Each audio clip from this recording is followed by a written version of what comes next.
¿Y si el comienzo de todo aún no ha comenzado en ti? No estoy hablando del comienzo del universo, estoy hablando del comienzo de tu historia con Dios. Porque hay personas que conocen la Biblia entera, citan versículos de memoria, frecuentan la iglesia desde hace décadas, y aún no han entendido lo que el primer libro de las Escrituras vino a revelar. Y no es culpa de ellas. Es porque Génesis no es un libro que se lee, es un libro que se vive.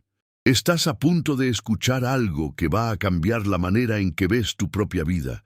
No porque yo sea especial, sino porque ese libro lo es. Necesito que te quedes conmigo, porque en los próximos minutos vamos a atravesar los capítulos más antiguos de la humanidad.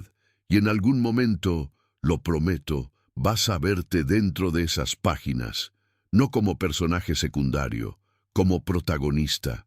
Vamos a comenzar desde el principio, desde el verdadero principio. La primera palabra del texto hebreo original de Génesis es Bereshit, y aquí comienza algo extraordinario que la mayoría de las personas nunca percibe. Bereshit no significa simplemente en el principio. La palabra lleva una raíz, Rosh, que significa cabeza, origen, aquello que va al frente. Pero lo que la gramática hebrea revela es aún más profundo. El texto no dice, en el principio Dios creó. Dice, en un comienzo. Como si quisiera decirnos que ese comienzo fue el primero de muchos comienzos. Que Dios es el Dios de los nuevos comienzos. Tú que estás escuchando esto ahora, quizás necesitas un nuevo comienzo. Y Génesis empieza exactamente ahí. Bereshit bara Elohim et hashamayim, be'et haaretz. En el principio creó Dios los cielos y la tierra. Fíjate en el orden. Primero los cielos, después la tierra. Lo eterno antes que lo temporal. Lo invisible antes que lo visible. Es como si Dios quisiera decirnos desde el inicio que lo que ves no es todo lo que existe, que hay una dimensión que tus ojos físicos no alcanzan, pero que es más real que cualquier cosa que puedas tocar. Y la tierra era sin forma y vacía, tohu, babohu, en hebreo, caos y vacío. Dos palabras que describen no solo el estado del planeta antes de la creación, sino el estado de muchas almas humanas antes de encontrar a Dios. ¿Alguna vez te has sentido así? Sin forma, sin dirección, con un vacío que ningún logro consigue llenar. Génesis empieza hablando exactamente de eso. Y entonces el Espíritu de Dios se movía sobre las aguas. La palabra hebrea usada aquí es merachefet, que lleva la idea de un ave empollando sus huevos, de calor y cuidado, sobre algo frágil. No era un Dios distante observando el caos desde lejos. Era un Dios que se inclinaba sobre el vacío con ternura y poder.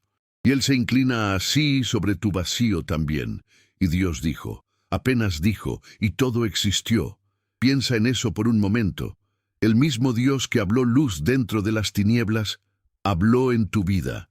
El mismo poder creativo que sacó orden del caos está disponible para ti. No metafóricamente, literalmente. La creación ocurre en 6 días. Y lo que la mayoría de las personas no percibe es que los primeros 3 días crean los dominios y los últimos 3 crean los gobernadores de esos dominios. En el primer día, Dios crea la luz. En el cuarto crea el sol, la luna y las estrellas para gobernar la luz. En el segundo día, crea los cielos y las aguas. En el quinto, crea las aves y los peces. En el tercero, crea la tierra seca y las plantas. En el sexto, los animales y el hombre. Es una arquitectura, es orden dentro del orden. Dios no crea por impulso, Dios crea con intención. Y en el sexto día, algo cambia en el texto.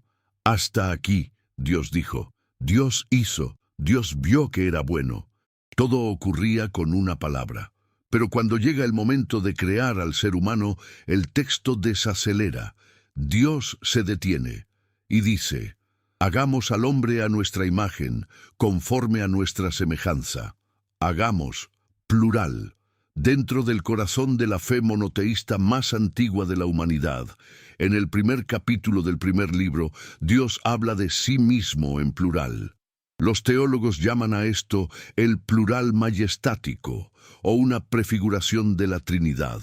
Pero lo que importa en este momento es lo que viene después, a nuestra imagen. La palabra hebrea es tselem y es usada en el Oriente Próximo Antiguo para describir una estatua o imagen de un rey colocada en territorio conquistado. Era una señal de autoridad, de presencia, de dominio.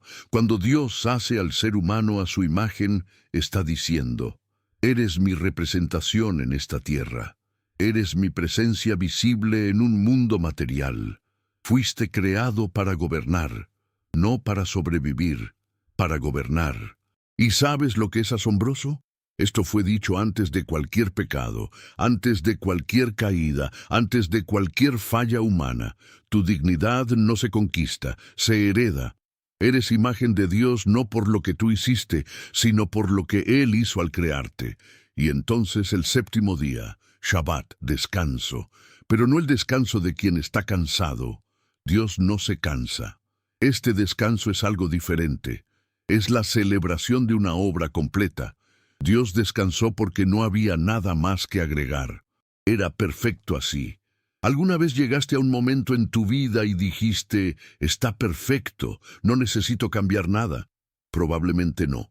Porque vivimos en una cultura que siempre quiere más, siempre quiere mejorar, siempre quiere el próximo nivel.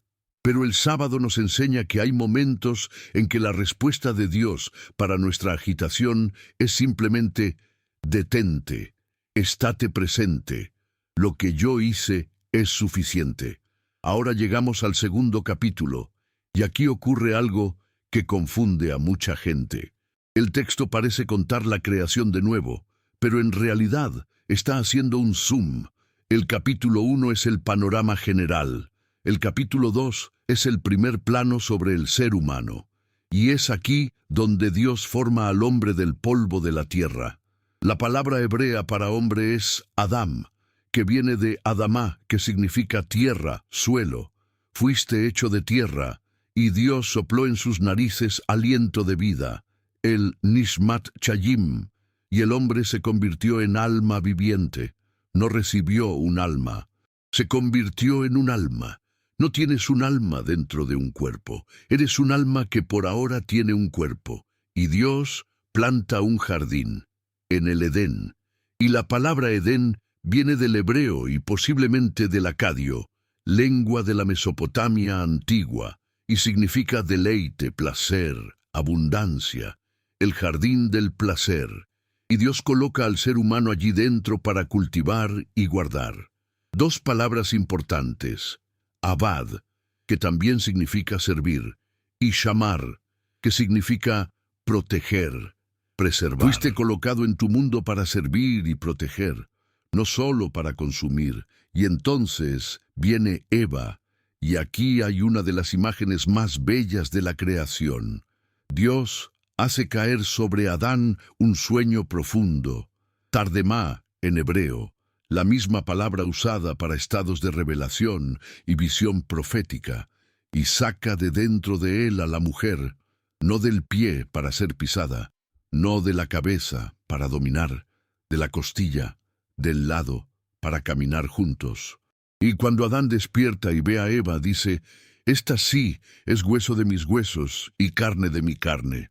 La expresión esta sí en hebreo lleva la idea de algo que fue esperado por mucho tiempo, como si Adán reconociera en ella lo que estaba faltando, como si la plenitud viniera no de la soledad, sino de la comunión. Y entonces llegamos al capítulo 3, y todo cambia. No hay manera de suavizar lo que ocurre aquí. No hay manera de hacer que esto parezca menos de lo que es. El capítulo 3 de Génesis es la herida que explica todas las demás heridas. La serpiente entra en escena y no ataca. Pregunta: ¿es verdad que Dios os ha dicho que no comáis de todo árbol del huerto? Fíjate en la estrategia. No niega a Dios, distorsiona lo que Dios dijo, planta una semilla de duda.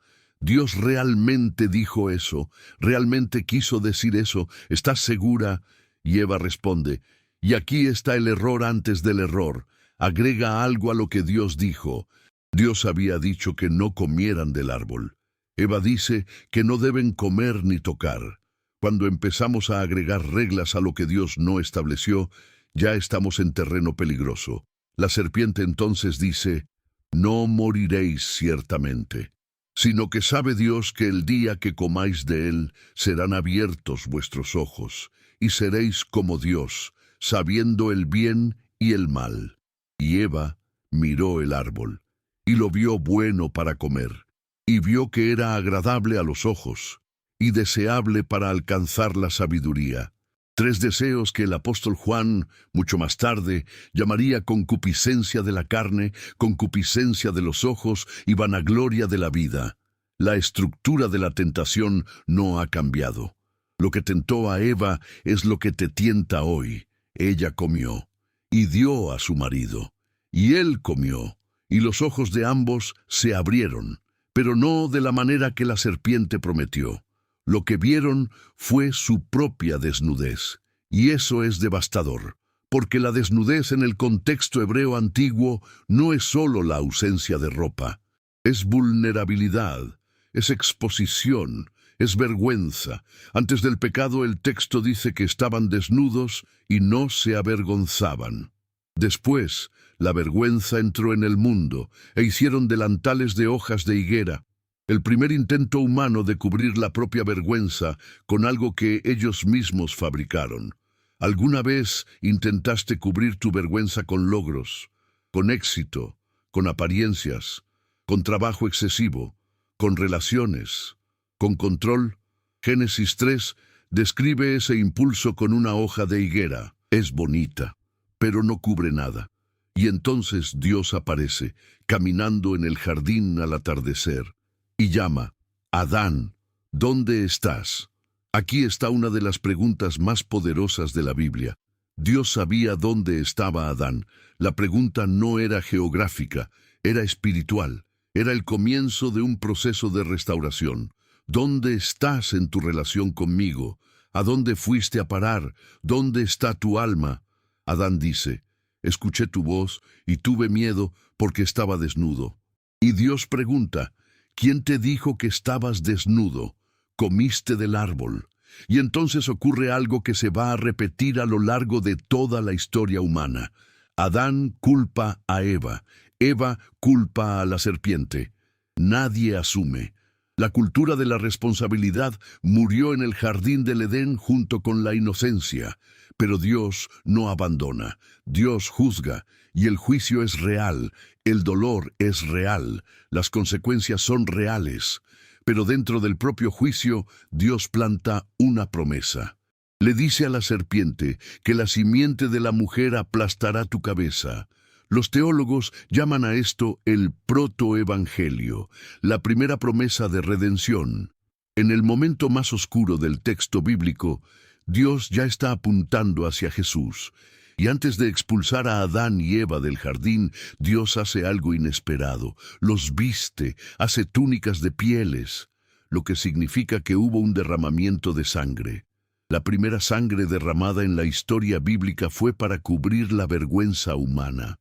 La imagen es insoportablemente hermosa. El capítulo 4 nos lleva a los hijos. Caín y Abel, dos hermanos, dos ofrendas, una aceptada, otra no. Y hasta hoy hay debate sobre por qué la ofrenda de Abel fue aceptada y la de Caín no. Algunos dicen que era por la actitud del corazón, otros que Abel trajo lo mejor del rebaño mientras que Caín trajo solo parte de la cosecha. Lo que es cierto es que el texto dice que Caín se enojó mucho y su semblante decayó. Y Dios, con una ternura que me impresiona cada vez que lo leo, habla directamente con Caín. Pudo haberlo ignorado. Pudo simplemente haber aceptado a Abel y dado la vuelta. Pero Dios va hasta Caín y dice, ¿por qué te has enojado? ¿Y por qué ha decaído tu semblante? Si bien hicieres, ¿no serás enaltecido? Y si no hicieres bien, el pecado está a la puerta. Con todo esto, a ti será su deseo, y tú te enseñorearás de él. El pecado está a la puerta. ¡Qué imagen! Como una fiera esperando afuera. Dios avisándole a Caín antes de que pecara. Dios también te avisa. A veces ese aviso es una incomodidad en el espíritu, una voz que dice, no hagas eso, una paz que desaparece cuando consideras un determinado camino. Caín no escucha y mata a su propio hermano. Y Dios pregunta de nuevo, ¿dónde está Abel, tu hermano? Y Caín responde con la frase que quizás sea la más arrogante de toda la Escritura. ¿Soy yo acaso guardador de mi hermano? Sí, lo eres, lo somos. La pregunta de Caín es también nuestra tentación, de vivir para nosotros mismos, de mirar al prójimo y preguntar, ¿pero cuál es mi problema con eso? Génesis responde con toda la fuerza de la revelación divina. Somos responsables unos de otros. Y la sangre de Abel clamó desde la tierra. El sufrimiento inocente llega a los oídos de Dios. Él escucha, Él registra. Ninguna injusticia pasa desapercibida. Caín es expulsado. Pero aún en la expulsión, Dios pone una señal de protección sobre él. Porque Dios es el Dios de la misericordia, aún en el juicio. Los capítulos siguientes nos dan las genealogías. Y lo sé, cuando ves genealogía, instintivamente el ojo se desliza hacia adelante. Pero espera, hay algo fundamental aquí.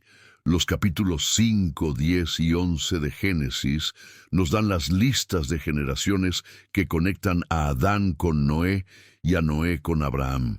Y dentro de esas listas se repite una frase, y murió, y murió, y murió, y murió. La muerte entró en el mundo en el capítulo 3, y ahora el texto nos hace sentir su peso con cada nombre. Pero en Enoc la frase cambia, y caminó Enoc con Dios, y desapareció, porque le llevó Dios. Él no murió, Dios simplemente se lo llevó, como una señal de que el poder de la muerte no es absoluto. Y entonces Noé. El capítulo 6 comienza con uno de los pasajes más desconcertantes y debatidos de toda la Biblia, los hijos de Dios y las hijas de los hombres. Hay interpretaciones diversas, ángeles que transgredieron, gobernantes que abusaron de su poder, una élite espiritual que se mezcló de forma corrupta con el resto de la humanidad. Lo que el texto quiere que entendamos claramente es que la corrupción se había vuelto tan profunda, tan generalizada, tan arraigada, que Dios miró a la creación y se arrepintió. Y se arrepintió Jehová de haber hecho hombre en la tierra, y le dolió en su corazón. Esa frase me detiene cada vez. Que el creador del universo pueda sentir algo que el texto hebreo llama nacham, un pesar profundo, un dolor que viene de adentro, que la corrupción humana llegara al punto de mover el corazón de Dios al pesar. Ese es el tamaño de la tragedia del pecado. Pero Noé halló gracia.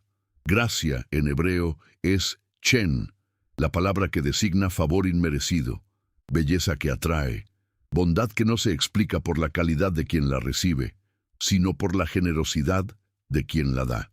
Noé no era perfecto. El texto nos lo muestra más tarde, pero era íntegro en su generación. Caminaba con Dios en una época en que casi nadie más caminaba así. Y Dios le revela el diluvio y le da instrucciones para el arca. Las dimensiones son específicas, 300 codos de longitud, 50 de anchura, 30 de altura. Los estudiosos han calculado que eso corresponde a una embarcación de aproximadamente 133 metros.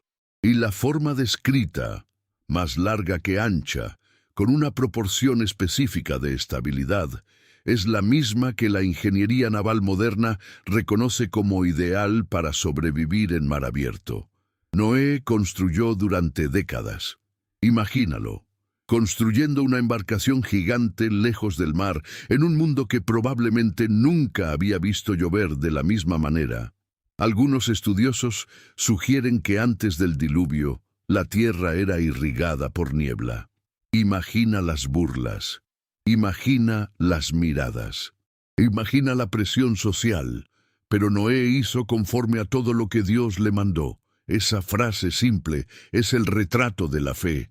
El diluvio viene, los cielos se abren, las fuentes del gran abismo se rompen. El texto usa un lenguaje que evoca la creación al revés. Las aguas que fueron separadas regresan.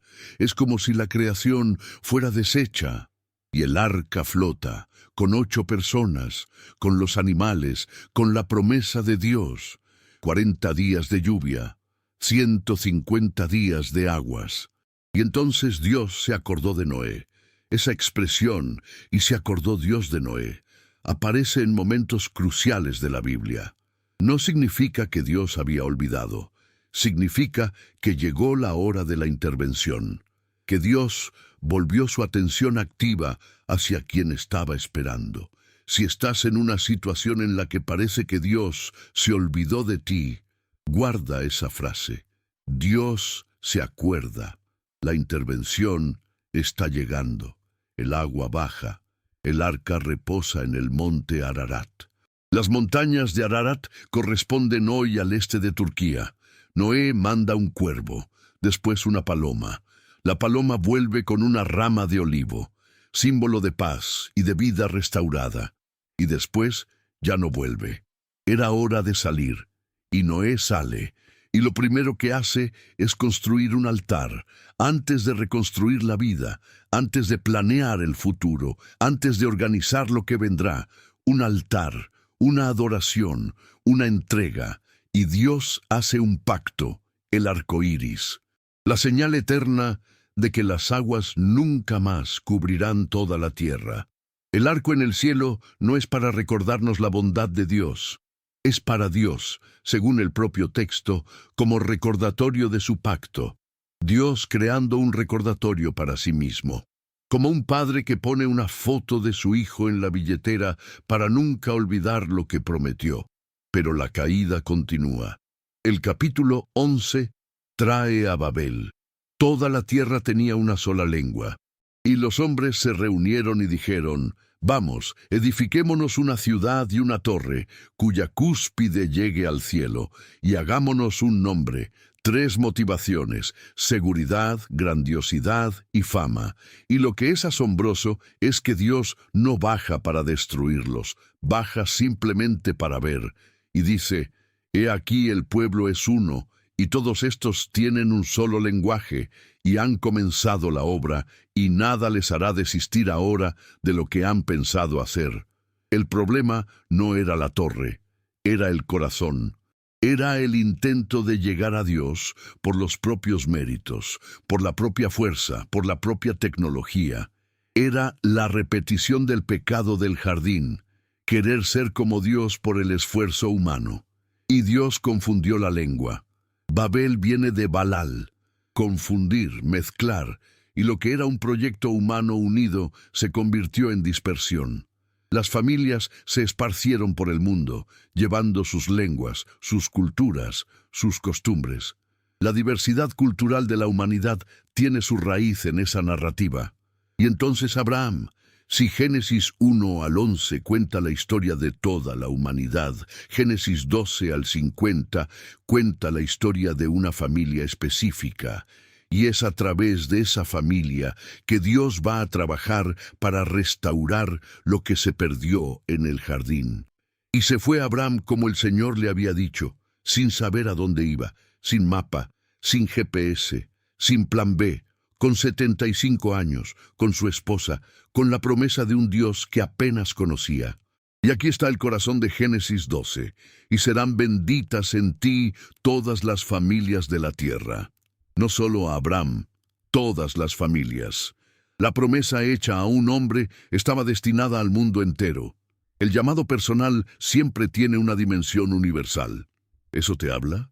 ¿Alguna vez sentiste que Dios te estaba llamando a algo más grande que tú? ¿A algo que va más allá de ti? Abraham lo sintió con 75 años. Nunca es tarde, y Abraham se equivoca. Va a Egipto y miente sobre Sara siendo su hermana, y Dios interviene, y Abraham vuelve, Y en el capítulo 15 algo extraordinario ocurre. Dios hace un pacto con Abraham usando un ritual que era común en el Oriente Próximo antiguo. Ambos lados de un pacto caminaban entre los animales divididos por la mitad, simbolizando que quien rompiera el acuerdo sería cortado como esos animales. Pero en el capítulo 15 de Génesis, algo cambia en ese ritual. Abraham cae en un sueño profundo. Y es Dios, representado por una antorcha de fuego, quien pasa entre los animales solo. No es un pacto bilateral. Dios asume solo la responsabilidad de cumplir, como si dijera: si esta promesa falla, que yo sea cortado como esos animales. Y siglos después, en la cruz, Dios mismo asumió las consecuencias del pacto roto por el ser humano. Isaac finalmente nace, con Sara con 90 años y Abraham con 100. Lo imposible ocurre, porque para Dios nada es imposible. Y el nombre Isaac viene de tzachak, reír. Sara había reído incrédula cuando escuchó la promesa. Ahora ríe de alegría. Dios transformó la risa del cinismo en risa de la maravilla. Y entonces llega el capítulo 22, y es el más difícil. Dios llama a Abraham y dice: toma ahora tu hijo, tu único hijo Isaac, a quien amas, y vete a tierra de Moría, y ofrécelo allí en holocausto sobre uno de los montes que yo te diré. ¿Cómo leerías eso? Como una contradicción, como crueldad. Pero mira lo que el texto revela. Moría. El monte Moría es identificado por muchos estudiosos como el mismo lugar donde siglos más tarde Salomón construiría el templo, y donde tradiciones posteriores sitúan el lugar de la crucifixión de Jesús. Dios no estaba pidiendo un sacrificio humano, algo que él abomina y prohíbe explícitamente en otros lugares de las Escrituras. Estaba representando una parábola de lo que él mismo haría por nosotros. Abraham e Isaac suben juntos. Isaac carga la leña sobre sus espaldas, como Jesús cargaría la cruz. Isaac pregunta: ¿dónde está el cordero para el holocausto? Y Abraham responde: Dios se proveerá de cordero para el holocausto. Y en el último segundo, cuando el cuchillo está levantado, el ángel llama: no extiendas tu mano sobre el muchacho. Y un carnero aparece trabado por sus cuernos en un matorral. Dios proveyó. Y Abraham llamó a aquel lugar Jehová Jireh, que significa el Señor proveerá. Y hay en el texto una frase que me estremece. Como se dice hoy: en el monte de Jehová será provisto. Siglos después, en aquel mismo monte, o en sus alrededores, Dios no escatimó a su propio hijo. Y entonces Isaac crece, y tiene 2 hijos, Esaú y Jacob, gemelos, pero tan diferentes. Y comienza una de las historias más humanas de toda la Biblia, la historia de Jacob. Un hombre lleno de defectos, lleno de estrategias, lleno de manipulación, y aún así escogido por Dios. Jacob compra la primogenitura de Esaú por un plato de lentejas. Jacob engaña a su padre ciego Isaac para recibir la bendición que pertenecía al hermano mayor. Jacob huye. Jacob trabaja 14 años por amor a Raquel y es engañado por su propio suegro. Jacob acumula riqueza. Jacob huye de Labán. Jacob se prepara para enfrentar a Esaú. Y en la víspera del reencuentro con el hermano que prometió matarlo, Jacob queda solo al otro lado del río Jaboc. Y allí, en la oscuridad de la noche, un hombre lucha con él hasta el amanecer. ¿Quién era ese hombre? El texto no lo dice explícitamente, pero al final es identificado como divino, como la presencia de Dios en forma humana, lo que los teólogos llaman teofanía, o incluso una manifestación preencarnada del Hijo de Dios. Y Jacob lucha toda la noche con Dios. ¿Alguna vez luchaste con Dios? ¿Tuviste una noche en que no podías aceptar lo que estaba pasando en tu vida? ¿En que el dolor era tan grande que no podías simplemente confiar? Jacob luchó, y Dios no lo destruyó. Dios le torció el tendón. Jacob quedó cojo. Pero no lo soltó, y dijo, no te dejaré si no me bendices. Y Dios preguntó, ¿cuál es tu nombre? Y él respondió, Jacob. El nombre significa el que agarra el talón, engañador, suplantador. Era su identidad, su sombra, y todo lo que había sido. Y Dios cambió su nombre a Israel, el que lucha con Dios y prevalece. Su herida se convirtió en su nombre. Su fracaso se convirtió en su identidad renovada. ¿Cargas con un nombre antiguo? ¿Una identidad definida por tus peores decisiones? Dios está preguntando tu nombre para poder darte uno nuevo. Y Jacob se levanta de allí cojeando, porque cuando luchas con Dios de verdad, no sales ileso, sales transformado. La cojera de Jacob no era vergüenza, era testimonio. Era la marca visible de una noche que lo cambió todo. Sus 12 hijos se convertirán en las 12 tribus de Israel. Y entre ellos hay uno que carga una historia que es en sí misma un evangelio en miniatura. José. Jacob amaba a José más que a los demás hijos. Y le hizo una túnica de muchos colores, o como algunos traducen, una túnica de mangas largas, símbolo de que no tendría que trabajar duro como los hermanos. Y los hermanos lo odiaron, y no podían hablarle en paz. José tenía sueños, y los contaba, y los sueños eran sobre grandeza, y los hermanos odiaban aún más.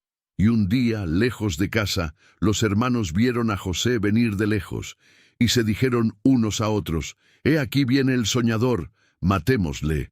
Pero uno de ellos, Rubén, dijo que no, y echaron a José en una cisterna, y después lo vendieron a mercaderes ismaelitas por 20 piezas de plata. El hijo amado, vendido por sus propios hermanos, llevado a Egipto como esclavo. Con la túnica colorida empapada en la sangre de un cabrito, mentira presentada al padre como verdad. Y Jacob lloró por José por años, sin saber que él estaba vivo. En Egipto, José es comprado por Potifar, oficial del faraón, y el Señor estaba con José. Todo lo que tocaba prosperaba. Potifar lo elevó a administrador de todo. Y la esposa de Potifar intentó seducir a José. Y José rechazó, con palabras que revelan dónde estaba su corazón. ¿Cómo, pues, haría yo este grande mal y pecaría contra Dios? Y ella mintió, y José fue encarcelado, preso inocente, calumniado, olvidado, por años. Pero el Señor estaba con José, y el jefe de la cárcel también elevó a José a una posición de confianza. En la prisión, José interpreta los sueños de 2 compañeros de celda, el copero del faraón y el panadero. El copero será restaurado, el panadero será muerto. Y José pide solo una cosa: acuérdate de mí cuando tengas ese bien, y te ruego que uses conmigo de misericordia. El copero fue restaurado, y se olvidó de José por 2 años. 2 años de silencio, 2 años de espera, 2 años de ¿por qué Dios no se mueve? Y entonces el faraón tiene sueños que nadie consigue interpretar. Y el copero finalmente se acuerda de José. Y José es sacado de la prisión, bañado, vestido y presentado ante el faraón. Y José interpreta los sueños. 7 años de abundancia, seguidos de 7 años de hambre. Y aconseja al faraón a preparar a Egipto durante la abundancia para sobrevivir a la escasez. Y el faraón dice: ¿acaso hallaremos a otro hombre como este en quien esté el Espíritu de Dios? Y nombra a José segundo de Egipto, con 30 años, de la prisión al palacio, de la oscuridad al trono, en un día. Y llegan los años de hambre, y llegan también los hermanos de José, viniendo de Canaán en busca de alimento, sin reconocerlo. 20 años después, y José los reconoce inmediatamente, y llora, pero aún no se revela, los pone a prueba. Quiere saber si han cambiado, y cuando finalmente ya no puede contenerse, el texto dice que hizo salir a todos y quedó solo con sus hermanos. Se rebeló con un llanto tan alto que los egipcios lo oyeron desde afuera. Yo soy José. ¿Vive aún mi padre?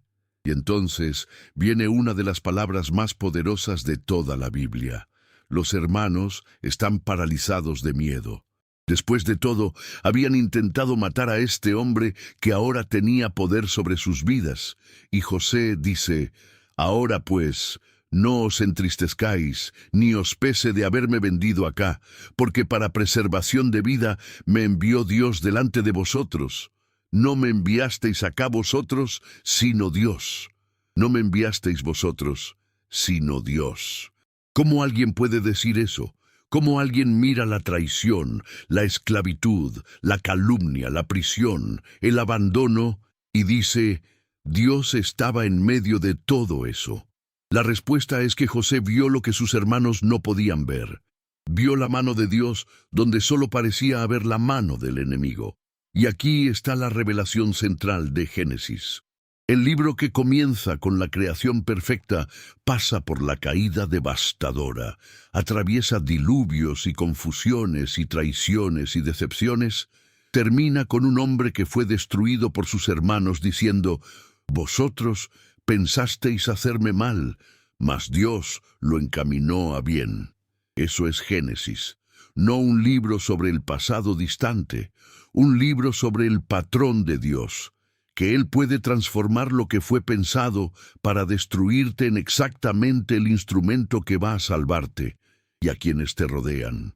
Jacob y toda la familia van a Egipto, y Jacob, antes de morir, bendice a cada uno de los hijos. Y cuando llega a José, dice: «José es rama fructífera junto a una fuente, sus vástagos se extienden sobre el muro. Le causaron amargura, le asaetearon y le aborrecieron los arqueros.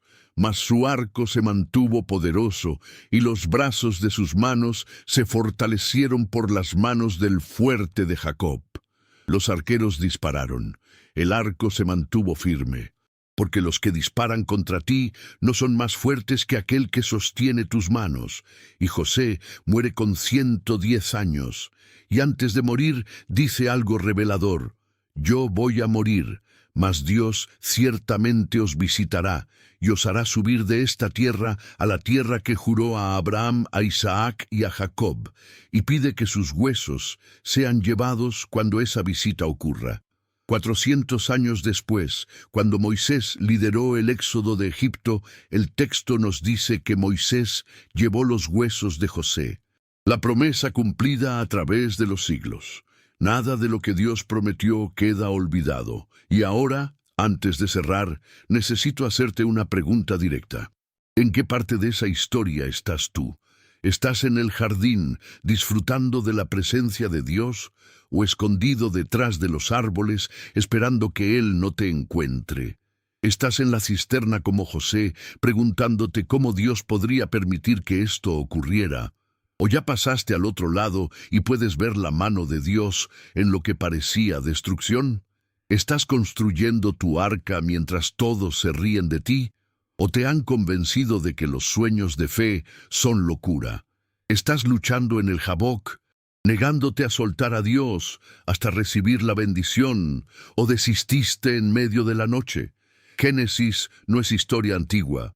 Génesis es tu espejo, porque la pregunta de Dios a Adán: ¿dónde estás?, todavía resuena para ti, ahora, en este exacto momento.